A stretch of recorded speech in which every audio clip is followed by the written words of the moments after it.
जय Hind and hello guys, स्वागत है आपका आपके अपने YouTube चैनल ज्ञानदेह होस्ट में। और इस वीडियो में मैं आपको बताने वाला हूं बिहार जीविका रिक्रूटमेंट 2025 अप्लाई ऑनलाइन प्रोसेस के बारे में कि कैसे आपको फॉर्म फिलअप करना है। गाइस फाइनली आपका अप्लाई लिंक एक्टिवेट हो चुका है। ये लिंक आपका 30 जुलाई 2025 को एक्टिवेट होना था, बट अब जाकर के 31 जुलाई रात के 10-11 बजे लिंक एक्टिवेट हुआ है। और मैं अभी आपके लिए इसी वक्त ये वीडियो बना रहा हूँ ताकि कोई भी कैंडिडेट कोई गलती न कर दे और अपने फॉर्म को बिना किसी मिस्टेक के भर पाए। तो वीडियो को आपको पूरा देखना है। यहाँ पर आपको संपूर्ण जानकारी दी जाएगी जिससे कि जैसे कि मैंने आपको कहा कि आप लोग अपना फॉर्म बिना किसी मिस्टेक के भर पाएंगे। अब चलिए शुरू करते हैं। अगर आपने अभी तक वीडियो को लाइक शेयर न किया हो तो कर देना और चैनल को सब्सक्राइब करके बेल आइकन ऑन कर लेना। इसके बाद जो लिंक वीडियो के डिस्क्रिप्शन में दिया है आप ओपन करेंगे, आपके सामने इस भर्ती की जानकारी आ जाएगी जहाँ पर आपको जानने को मिलेगा कि ये भर्ती आपकी 2747 पोस्ट पर निकाली गई है। और इसमें आपके काफ़ी सारे पोस्ट है, जैसे कि आप यहाँ पर देख सकते हैं ब्लॉक प्रोजेक्ट मैनेजर है, लाइवहुड स्पेशलिस्ट है, एरिया कोऑर्डिनेटर है, अकाउंटेंट है डिस्ट्रिक्ट ब्लॉक लेवल का, फिर ऑफिस असिस्टेंट है, कम्युनिटी कोऑर्डिनेटर है जिसके लिए सबसे ज़्यादा वैकेंसी 1177, ब्लॉक IT एग्जीक्यूटिव है। और फिर आप यहाँ पर नीचे देख सकते हैं कि कौन सी पोस्ट पर अप्लाई करने के लिए एग्जैक्टली क्या क्वालिफिकेशन चाहिए। किसी भी पोस्ट पर अप्लाई करने के लिए एक्सपीरियंस कंपलसरी नहीं है। इसके अलावा गाइज आप यहाँ पर ये देखेंगे कि कौन सी पोस्ट पर आपको कितनी सैलरी मिलेगी, तो आप यहाँ पर पोस्ट वाइज सैलरी अपनी चेक कर सकते हैं। फिर गाइज आप यहाँ पर इसमें आपकी जो एज लिमिट है वो वेरीफाई कर लेंगे एंड देन आपका सिलेक्शन प्रोसेस एग्जाम पैटर्न यहाँ पर बहुत ही अच्छे से दिया है। तो सभी इन्फॉर्मेशन चेक करने के बाद अगर आप इसमें एलिजिबल है और आपका इंटरेस्ट है अप्लाई करने का, तो आप इंपॉर्टेंट लिंक के सेक्शन में आएंगे और सबसे पहले आपको अप्लाई ऑनलाइन रजिस्ट्रेशन लिंक ये ओपन करना है। देन आपके सामने यहाँ पर कुछ ऐसा इंटरफेस आ जाएगा। तो यहाँ पर आ जाने के बाद में आप सबसे पहले आपका फर्स्ट नेम एंटर करेंगे। ये जो नाम आप यहाँ पर फिल करेंगे ये आपको 10th के सर्टिफिकेट के अकॉर्डिंग फिल करना है। फिर आप यहाँ पर आपका मिडिल नेम डालेंगे और उसके बाद में आपको आपका लास्ट नेम एंटर करना है। फिर पूछे कि क्या आपने कभी आपका नाम बदला है, अगर हाँ तो यस, नहीं तो आपको नो करना है। देन गाइज यहाँ पर आपकी जो भी डेट ऑफ बर्थ है वो आपको सेलेक्ट करनी होगी। आप यहाँ पर कैलेंडर के ऊपर क्लिक कीजिए और जो भी आपका ईयर है वो सिलेक्ट कर लीजिए। फिर यहाँ से मंथ और उसके बाद में डेट आपका डेट ऑफ बर्थ आ जाएगा। देन आप आपका जेंडर सेलेक्ट कर लेंगे। फिर यहाँ पर आपको आपका मोबाइल नंबर डालना है। मोबाइल नंबर को दोबारा डाल करके वेरीफाई कर देना है। फिर आप आपका ईमेल आईडी डालेंगे। ईमेल आईडी को दोबारा डाल करके वेरीफाई कर देंगे। देन आप यहाँ पर सभी इन्फॉर्मेशन चेक करते हुए जनरेट OTP इसके ऊपर क्लिक करेंगे। इसके बाद आप यहाँ पर कैप्चा ऑथेंटिकेशन का एक पेज देखेंगे। आपके सामने कैप्चा आएगा, कैप्चा आप यहाँ पर डालिए और सबमिट कर दीजिए। सबमिट करने के बाद में यहाँ पर आपकी ईमेल के ऊपर एक OTP सेंड किया गया है, वो OTP आप यहाँ पर डालेंगे और वैलिडेट OTP इसके ऊपर क्लिक कर देंगे। एंड देन आप यहाँ पर डिक्लेरेशन के नीचे आई एग्री के ऊपर क्लिक करेंगे, ये कैप्चा कोड डालेंगे और रीवेरीफाई के ऊपर क्लिक करेंगे। रीवेरीफाई के ऊपर क्लिक करने के बाद जो इन्फॉर्मेशन अभी आपने भरी वो सभी आपके सामने है। आप यहाँ पर इनबॉक्स के ऊपर टिक करेंगे। इनके ऊपर टिक करने का मतलब यही है कि हाँ आपने इन जानकारी को डबल चेक कर लिया है और आपके अकॉर्डिंग सभी जानकारी सही है। अगर आपने यहाँ पर कोई जल्दबाजी में गलती कर दी तो आप इस इन्फॉर्मेशन के अंदर कोई करेक्शन कोई मॉडिफिकेशन नहीं कर पाएंगे। इसलिए बहुत ही अच्छे से समय लगा करके एक एक स्पेलिंग चेक करना है और जब आपको लगे कि यहाँ सभी इन्फॉर्मेशन सही है तो ही आप यहाँ पर सबमिट करना और फिर यहाँ से ओके करना। उसके बाद आप देखेंगे कि जो आपका रजिस्ट्रेशन है वो हो चुका है और अब आप यहाँ से क्लोज कर दीजिए। आपको रजिस्ट्रेशन नंबर एंड पासवर्ड की जानकारी ईमेल और मैसेज के माध्यम से सेंड कर दी जाएगी। और गाइज अगर आप यहाँ पर फॉर्म भरते समय लॉग आउट हो जाते हैं, आपको समझ में ना आए कि आप कैसे लॉगिन करें, तो मैं आपको बताता हूँ कि आपको क्या करना है। जो लिंक मैंने वीडियो के डिस्क्रिप्शन में हमारी वेबसाइट का दिया हुआ है आप ओपन करेंगे और इंपॉर्टेंट लिंक के सेक्शन से apply online login link open करेंगे। आप यहाँ पर डायरेक्टली लॉगिन के पेज पर आ जाएंगे, इस वाले जहाँ पर आपको आपकी एप्लीकेशन नंबर या फिर लॉगिन आईडी जो कि आपको मैसेज और ईमेल के माध्यम से मिली है वो डालेंगे। जो पासवर्ड मिला है मैसेज और ईमेल के माध्यम से वो डालेंगे और कैप्चा कोड डाल करके लॉगिन कर लेंगे। अब चलिए यहाँ पर जैसे ही आप इसमें लॉगिन हो जाए या फिर जब आप आपका रजिस्ट्रेशन कंप्लीट कर ले तो आप पोस्ट सिलेक्शन के सेक्शन पर क्लिक है टू अप्लाई फॉर पोस्ट इसके ऊपर क्लिक करेंगे।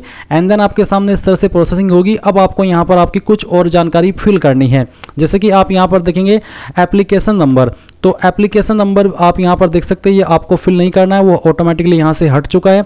और अब आप यहाँ पर एक ऑप्शन देखेंगे मैरिटल स्टेटस का, जो कि आपको भरना है। तो आपको बताना है मैरिड, अनमैरिड, डाइवोर्स्ड, विडो, जो भी आपका स्टेटस है वो आप सिलेक्ट कर लीजिएगा। फिर जो भी आपका फादर नेम है वो भी आपको यहाँ पर 10th के सर्टिफिकेट के अकॉर्डिंग फिल करना है। एंड देन आपको आपकी माता जी का नाम भी यहाँ पर एंटर कर देना है। इसके बाद गाइज आप यहाँ पर देखेंगे पोस्ट कैटेगरी, तो ये ब्लॉक लेवल है। उसके बाद में आप पोस्ट नेम सेलेक्ट कर लेंगे। तो जिस भी पोस्ट पर आप अप्लाई करने वाले हैं या फिर आपको अप्लाई करना है वही पोस्ट आपको यहाँ पर सेलेक्ट कर लेनी है। सभी पोस्ट पर अप्लाई करने का तरीका सेम रहेगा।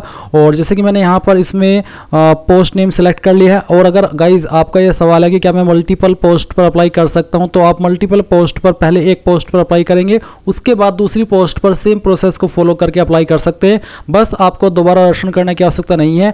आप पोस्ट सिलेक्शन के सेक्शन में आकर के इस प्रोसेस को फॉलो करके अपना दूसरा पोस्ट अप्लाई कर सकते हैं जिस पर भी आपको अप्लाई करना है। ये चीज़ आपको समझ में आ गई। अब आप यहाँ पर देखेंगे candidate domicile and category detail, तो आप नेशनलिटी के अंदर इंडियन सेलेक्ट कर लेंगे। फिर पूछे are you domicile of Bihar, क्या आप बिहार के निवासी है? अगर है तो यस, नहीं है तो आप नो करेंगे। नो करने पर आपको जनरल कैटेगरी के अंदर रखा जाएगा। और अगर आप बिहार से है तो आप यहाँ पर यस करके जो भी आपकी बिहार के अंदर कैटेगरी है वो आप यहाँ पर सिलेक्ट कर लेंगे, चाहे वो आपकी बीसी हो, ईबीसी हो, एससी हो, एसटी हो, जनरल हो, जो भी है वो आप सिलेक्ट कर लेंगे। जैसे कि एग्जांपल के लिए अगर मैं एसटी सिलेक्ट करता हूं तो यहाँ पर नीचे की तरफ आपको कैटेगरी सर्टिफिकेट की इन्फॉर्मेशन देनी है, जहाँ पर आप कैटेगरी सर्टिफिकेट इश्यूइंग अथॉरिटी, यानी कि जो आपका कैटेगरी सर्टिफिकेट है वो कौन सी अथॉरिटी के द्वारा जारी किया है, आपको आपका सर्टिफिकेट चेक करना है। उसमें जहाँ पर मोहर लगी हुई होती है नीचे की तरफ राइट साइड में, जहाँ पर सक्षम अधिकारी लिखा होता है, उसके बाद में जिस पोस्ट का नाम लिखा हो वही नाम आपको यहाँ पर लिख देना है। ये सर्टिफिकेट जनरली तहसीलदार, नायब तहसीलदार, मजिस्ट्रेट, सीओ इन पोस्ट के अधिकारी द्वारा जारी किया जाता है। तो इनमें से जिस भी पोस्ट के अधिकारी द्वारा आपका सर्टिफिकेट जारी हुआ है वो आपको आपका सर्टिफिकेट चेक करके उस पोस्ट का नाम यहाँ पर लिख देना है। फिर कौन सी डेट में जारी हुआ है वो डेट भी आप यहाँ पर सिलेक्ट कर लेंगे। आपका कैटेगरी सर्टिफिकेट 1 साल से ज़्यादा पुराना नहीं होना चाहिए, नहीं तो आपको प्रॉब्लम फेस करनी पड़ेगी। उसके बाद कैटेगरी सीरियल नंबर, आपको आपके कैटेगरी सर्टिफिकेट के अंदर 2 नंबर देखने को मिलते हैं, एक होता है आवेदन क्रमांक और दूसरा होता है प्रमाण पत्र क्रमांक। आपको यहाँ पर प्रमाण पत्र क्रमांक नहीं लिखना है, आपको यहाँ पर आवेदन क्रमांक लिखना है, क्योंकि सीरियल नंबर मांगा है ना कि सर्टिफिकेट नंबर, तो आपको आवेदन क्रमांक यहाँ पर देना है। उसके बाद आप यहाँ पर देखेंगे डोमिसाइल सर्टिफिकेट डिटेल्स, यानी कि आपके निवास प्रमाण पत्र की जानकारी। तो आपका निवास प्रमाण पत्र किसके द्वारा जारी हुआ है उस अथॉरिटी का नाम आप यहाँ पर लिख देंगे। जैसे कि मैंने आपको बताया, आपको निवास प्रमाण पत्र अपना चेक करना है, जहाँ पर मोहर लगी हुई होती है वहीं पर सक्षम अधिकारी के बाद में लिखा होता है कि कौन सी पोस्ट के अधिकारी ने इसको जारी किया है। तो जिसने भी किया है उसी पोस्ट का नाम आप यहाँ पर लिख दीजिएगा। किस महीने के अंदर जारी हुआ है वो डेट आप यहाँ पर सेलेक्ट कर लेंगे। फिर डोमिसाइल सर्टिफिकेट सीरियल नंबर, आपको यहाँ पर आपका जो सर्टिफिकेट का सीरियल नंबर है वो डाल देना है। इसके बाद आप यहाँ पर देखेंगे आइडेंटिफिकेशन डिटेल्स, तो आपको मार्क ऑफ विजिबल आइडेंटिफिकेशन, यानी कि आपकी बॉडी के ऊपर ऐसा निशान जिससे कि आपकी बॉडी की पहचान होती है। ये निशान आपकी बॉडी के ऊपर कहीं पर भी हो सकता है, आप उस निशान के बारे में लिख देना। फिर यहाँ पर गाइज आपके पास कुछ आईडी के विकल्प है, इनमें से कोई एक आईडी आपके पास होनी अनिवार्य है। जैसे कि आपके पास पैन कार्ड है, अगर है तो यस कर देना। यस करने के बाद में पैन कार्ड नंबर डालना और नेम क्या है आपका पैन कार्ड में वो नेम आपको एग्जैक्टली यहाँ पर देना है। फिर पूछा कि क्या आप लाइसेंस है, अगर है तो यस करके driving licence number, name on driving licence, यानी कि ड्राइविंग लाइसेंस के ऊपर नाम क्या है आपका वो लिखना। किस अथॉरिटी ने जारी किया, यानी कि कौन सी सिटी से आपने आपका बनवाया है वो आपको यहाँ पर लिखना होगा। डेट ऑफ इशू और कब तक वैलिड है वो, साथ ही साथ किस तरह का लाइसेंस है, LMV, HMV, HGMV, HPMV या फिर HTV, तो जो भी टाइप है आपके लाइसेंस का वो आपको सेलेक्ट करना होगा। नहीं है तो नो कर दीजिए। फिर क्या आपके पास वोटर आईडी है, अगर है तो यस, और यस करने के बाद वोटर आईडी और उसका ऊपर आपका क्या नाम है वो भी आपको देना होगा। इसके अलावा पासपोर्ट अगर आपके पास है तो यस करके आपको passport number, name on passport, palace of issue और डेट ऑफ इशू और डेट ऑफ एक्सपायरी। नहीं है तो नो कर दीजिए। मैं आपको फिर से बता दूं, ये जो यहाँ पर आईडीज दी गई है इनमें से कोई एक ही आपके पास होनी अनिवार्य है।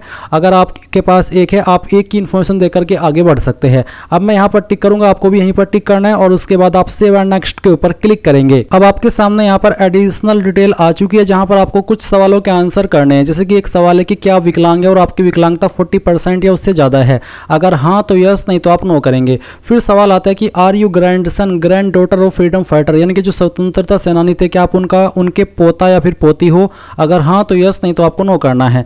फिर डिपार्टमेंटल एम्प्लॉय में पूछा कि क्या आप एक्स सर्विसमैन हैं, गवर्नमेंट के जैसे कि PSU या फिर किसी बैंक के, अगर हाँ तो यस, नहीं तो आपको नो करना है। फिर पूछा है BRLPS एम्प्लॉयमेंट डिटेल, जहाँ पर पूछा है कि are you currently working employ of BRLPS, क्या आप बिहार जीविका के करंटली जो एम्प्लॉय काम कर रहे हैं BRLPS के अंदर, बिहार जीविका के अंदर, वो कैंडिडेट है, अगर हाँ तो यस, नहीं तो आपको नो करना है। Are you ex employee of BRLPS, अगर आप बिहार जीविका के एक्स एम्प्लॉय है, आपने जॉब की है BRLPS के अंदर, तो आप यस करेंगे, नहीं तो आपको नो करना है। फिर पूछा है have you ever been terminated from BRLPS on disciplinary ground, क्या आप BRLPS के अंदर जब आप काम कर रहे थे उस वक्त क्या आपको टर्मिनेट किया है, ब्लैक लिस्ट किया है, आपको निकाला है जॉब से, अगर हाँ तो यस, नहीं तो आप नो कर देंगे। फिर आप सेव एंड नेक्स्ट के ऊपर क्लिक करेंगे। अब आपके सामने एड्रेस की इन्फॉर्मेशन आ जाएगी। तो सबसे पहले आपको कॉरेस्पॉन्डेंस एड्रेस यानी कि जो आपका प्रेजेंट एड्रेस है वो फिल करना है। तो जो भी एड्रेस है वो आप लाइन 1 और 2 के अंदर डालेंगे। कंट्री के अंदर इंडिया सेलेक्ट कर लेंगे। स्टेट यहाँ से आपकी जो भी है वो स्टेट आपको सेलेक्ट कर लेनी है। जैसे कि एग्जांपल के लिए चलिए मैं स्टेट सेलेक्ट कर लेता हूँ। फिर आपकी डिस्ट्रिक्ट क्या है वो सेलेक्ट कर लेंगे और आपका पिन कोड क्या है वो भी आप यहाँ पर डाल देंगे। अब एक सवाल है कि is permanent address same as correspondence address, यानी कि क्या आपका प्रेजेंट एड्रेस और परमानेंट एड्रेस सेम है। अगर सेम है तो यस कर देना, अगर सेम नहीं है तो नो करके अलग से अपना परमानेंट एड्रेस भर देना और फिर सेव एंड नेक्स्ट के ऊपर क्लिक करना। अब आपके सामने क्वालिफिकेशन एंड एक्सपीरियंस की जानकारी आ चुकी है। तो सबसे पहले आप यहाँ पर 10वीं की इन्फॉर्मेशन भरेंगे। 10वीं आपने किस बोर्ड से किया, उस बोर्ड का नाम आपको यहाँ पर लिखना होगा, चाहे वो यूपी बोर्ड है, चाहे फिर आपका बिहार बोर्ड है, या फिर CBSE बोर्ड या ISSE बोर्ड या फिर किसी अन्य स्टेट बोर्ड, जो भी है वो आप लिख देना। स्कूल इंस्टीट्यूट नेम कहाँ से आपने किया, उस स्कूल इंस्टीट्यूट का नेम आपको यहाँ पर एंटर करना होगा।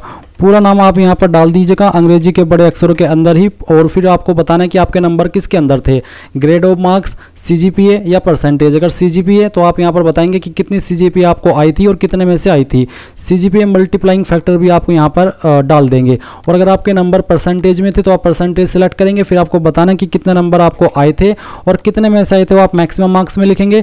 उसके बाद में किस साल के अंदर आपने आपकी जो 10वीं हो पास की थी वो साल आपको यहाँ पर सेलेक्ट करना होगा, जिस तरह से मैं आपको सेलेक्ट करके दिखा रहा हूँ। और फिर आपको यहाँ पर आपकी डिवीज़न सेलेक्ट करनी है, फर्स्ट, सेकंड या फिर थर्ड। जिनके 60+ परसेंटेज होते हो फर्स्ट डिवीज़न के अंदर आते हैं, जिनके 45 से लेकर के 59 के बीच में होते हो सेकंड, और जिनके 33 से लेकर के 45 के बीच में परसेंटेज होते हैं वो थर्ड डिवीज़न में आते हैं। तो ये चीज़ आपको समझ आ गई।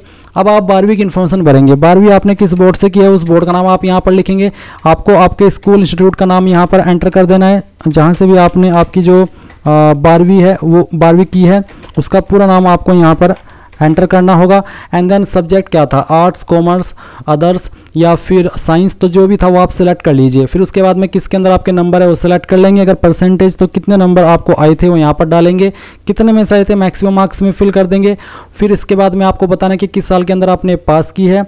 और फिर गाइज आप यहाँ पर जो आपकी डिवीज़न है वो भी आप सिलेक्ट कर लेंगे। गाइज जैसे ही आप यहाँ पर आपकी 12वीं की इन्फॉर्मेशन भर लेंगे तो आप यहाँ पर नीचे की तरफ आएंगे और आप देखेंगे पोस्ट स्पेसिफिक क्वालिफिकेशन, यानी कि वो क्वालिफिकेशन जिससे आप पोस्ट पर अप्लाई करने के लिए एलिजिबल हो रहे हैं। तो यहाँ पर जो मैंने पोस्ट सेलेक्ट की है, अगर आप मेल है तो आपको ग्रेजुएट की क्वालिफिकेशन देनी होगी, अगर आप फीमेल है तो आप इंटरमीडिएट यानी कि 12वीं के माध्यम से अप्लाई कर सकते हैं, यानी कि फिर आपको ग्रेजुएशन कंपलसरी नहीं है देनी। तो चलिए मैं यहाँ पर मेल हूँ तो ग्रेजुएट सेलेक्ट कर लेता हूँ।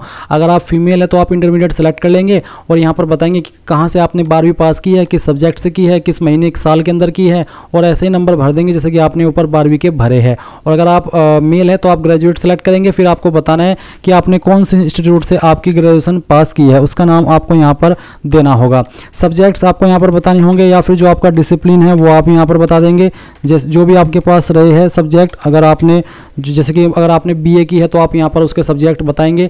उसके बाद आएगा कि कब आपने इसको पास किया था, वो महीना और साल आपको यहाँ पर सिलेक्ट करना होगा, इस तरह से जैसे कि मैं आपको सिलेक्ट करके दिखा रहा हूँ। तो चलिए हमने इसको सिलेक्ट कर लिया है। इसमें गाइज यहाँ पर सभी ईयर के विकल्प आ रहे हैं, तो चलिए हम इसको सिलेक्ट कर लेते हैं।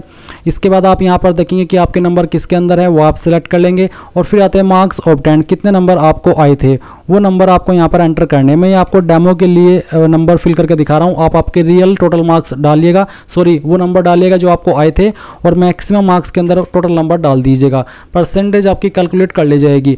अब आती है एनी अदर क्वालिफिकेशन, तो अगर आपके पास कोई अन्य क्वालिफिकेशन है और आप देना चाहते तो आप यहाँ पर उस क्वालिफिकेशन को भर सकते हैं। फिर आएगी एक्सपीरियंस डिटेल। तो एक्सपीरियंस अगर आपके पास कोई और आप देना चाहते तो आप नेम ऑफ द ऑर्गेनाइजेशन के अंदर उस कंपनी का नाम देंगे जहाँ पर आपने काम किया है। पोस्ट हेल्ड के अंदर उस पोस्ट का नाम लिखेंगे जिस पोस्ट पर रहकर के काम किया है। स्टार्ट डेट ऑफ सर्विस के अंदर वो डेट लिखेंगे जब आपने जॉब ज्वाइन की थी, और एंड डेट ऑफ सर्विस में वो डेट लिखेंगे जब तक आपने जॉब की थी। फिर आपको ऑटोमेटिकली यहाँ पर जो एक्सपीरियंस है वो आ जाएगा। बट इसमें एक्सपीरियंस कंपलसरी नहीं है, तो ये फिल करना अनिवार्य नहीं है, इसलिए आप नीचे की तरफ आएंगे, सेव एंड नेक्स्ट कर देंगे। अब आप यहाँ से ओके करेंगे और ओके करने के बाद में अब आप यहाँ पर ये जो डॉक्यूमेंट्स है ये सभी अपलोड करेंगे। काफ़ी सारे डॉक्यूमेंट्स आपको अपलोड करने हैं, आप देख सकते हैं काफ़ी लंबी लिस्ट है। तो पहले आपको फोटो अपलोड करना है। आप ब्राउज टू अपलोड के ऊपर क्लिक करने से पहले देख लीजिए कि आपके फोटो का साइज 50 से 80 KB के बीच में होना चाहिए। फोटो का बैकग्राउंड व्हाइट होना चाहिए, और जो उसका डायमेंशन है वो भी आप यहाँ पर देख सकते हैं कि कितना रखना है। तो आप ब्राउज टू अपलोड के ऊपर क्लिक करेंगे और जहाँ पर भी आपकी फोटो फाइल है वो सिलेक्ट करेंगे। तो चलिए मैं यहाँ पर इस फोटो को सिलेक्ट कर लेता हूँ और फिर यहाँ से ओपन करता हूँ। ओपन करने के बाद यहाँ पर फाइल नेम आएगा। अगर साइज 50 से 80 KB के बीच में ना हुआ तो आपका फाइल अपलोड नहीं हो पाएगा, इसलिए आपको जो साइज बोला है उसके अंदर ही रह करके आपका फोटो अपलोड करना है। तो चलिए मैं यहाँ पर इस इमेज को सिलेक्ट कर लेता हूँ, ओपन करता हूँ। इस तरह से यहाँ पर फोटो आपका अपलोड हो जाएगा। फिर आप यहाँ पर क्लोज कर देंगे। व्यू अपलोडेड फोटो के ऊपर क्लिक करके इसको व्यू कर लेंगे। देन आप आपका सिग्नेचर अपलोड करेंगे। सिग्नेचर का साइज 50 से 80 KB के बीच में रखा है, तो जहाँ पर सिग्नेचर की फाइल है वो आपको यहाँ पर सिलेक्ट करनी है, और उसके बाद में आप यहाँ पर इसको ओपन करेंगे। ओपन करने के बाद फाइल अपलोड होगी, क्लोज करेंगे, व्यू के ऊपर क्लिक करके व्यू कर लेंगे। फिर आपको 10वीं का सर्टिफिकेट अपलोड करना है, तो क्लिक है टू अपलोड के ऊपर क्लिक कीजिए। ये आप JPEG फॉर्मेट में ही अपलोड करेंगे। साइज 50 से 80 KB के बीच में रखा है, तो आप ब्राउज टू अपलोड के ऊपर क्लिक करना और जहाँ पर भी आपका सर्टिफिकेट है 10th का वो आपको सिलेक्ट कर लेना है। गाइज यहाँ पर मैं माफ़ी चाहूँगा, ये जो आपका 10th का सर्टिफिकेट है इसमें अभी मैंने देखा कि वेबसाइट अपडेट हुई, तो आप इसको JPEG फॉर्मेट, JPG और PDF फॉर्मेट इनमें से किसी भी फॉर्मेट में अपलोड कर सकते हैं, और साइज 100 से 300 KB के बीच में आपको रखना है। तो मैंने अपलोड कर दिया। अब मैं क्लोज करता हूं और व्यू के ऊपर क्लिक करके आपको व्यू भी कर लेना है। फिर आप 10th का मार्कशीट अपलोड करेंगे। अगर आपका सर्टिफिकेट और मार्कशीट एक ही है तो दोनों में आपको सेम फाइल अपलोड कर देनी है। इसी प्रकार से आप 12वीं का सर्टिफिकेट अपलोड करेंगे और फिर उसकी मार्कशीट अपलोड करेंगे। फिर से बता दो, अगर आपकी मार्कशीट और सर्टिफिकेट एक ही है तो आप दोनों में एक ही जो डॉक्यूमेंट है वो अपलोड करेंगे। उसके बाद आपको यहाँ पर आपका स्टेट डोमिसाइल सर्टिफिकेट अपलोड करना है, और इसका साइज भी 100 से 300 KB के बीच में रखा है। फिर आप यहाँ पर जो आपकी पोस्ट स्पेसिफिक क्वालिफिकेशन है, यानी कि वो क्वालिफिकेशन जिससे आप पोस्ट पर अप्लाई करने के लिए एलिजिबल हो रहे हैं, वो आपको अपलोड करनी है। अगर वो आपकी ग्रेजुएशन है और उसमें अलग अलग मार्कशीट है, अलग सर्टिफिकेट है, यानी कि एक से ज़्यादा इमेज हो रही है, तो आप उसको PDF के फॉर्मेट में अपलोड करना। अब वो इमेज से PDF में आप कैसे बनाएंगे वो जान लीजिए। आप गूगल के अंदर आना और सर्च करना इमेज टू PDF। तो इमेज टू PDF सर्च करने के बाद पहले वाली वेबसाइट ओपन कर लेना। फिर सिलेक्ट JPG इमेजेस के ऊपर क्लिक करना, और जो भी आपकी ग्रेजुएशन की मार्कशीट के सर्टिफिकेट हैं उन सभी के फ़ोटो ले लेना, मार्कशीट के भी और सर्टिफिकेट के भी। अगर सेमेस्टर वाइज हो सेमेस्टर वाइज, और ईयर वाइज है तो ईयर वाइज, चाहे वो 3 फोटो है, 4 हो, 5 हो, वो सभी आपको सेलेक्ट कर लेना इस तरह से, जैसे कि मैं आपको डेमो के लिए दिखा रहा हूँ। फिर ओपन करना है, कन्वर्ट टू PDF के ऊपर क्लिक करना है। ये जो आपके इमेजेस है ये एक PDF फाइल के अंदर बन जाएंगे, और फिर आप यहाँ पर जैसे ये प्रोसेस हो जाए डाउनलोड के ऊपर क्लिक करके इस फाइल को डाउनलोड कर लेंगे। जैसे ही आपकी फाइल डाउनलोड हो जाए तो आप क्लिक है टू अपलोड के ऊपर क्लिक करेंगे और यहाँ पर इस फाइल को अपलोड कर देंगे जो कि अभी आपने यहाँ पर बनाई है। एंड देन आप यहाँ पर जो आपने आईडी दी है वो आईडी अपलोड करेंगे। इसका फॉर्मेट भी आपका इनमें से कोई भी चल जाएगा। और फिर गाइज आप यहाँ पर अगर कोई अन्य रिलेवेंट डॉक्यूमेंट आपके पास है वो भी अपलोड कर देंगे, बट ये कंपलसरी नहीं है। जो कंपलसरी है उनके सामने स्टार का आइकन आप देख सकते हैं।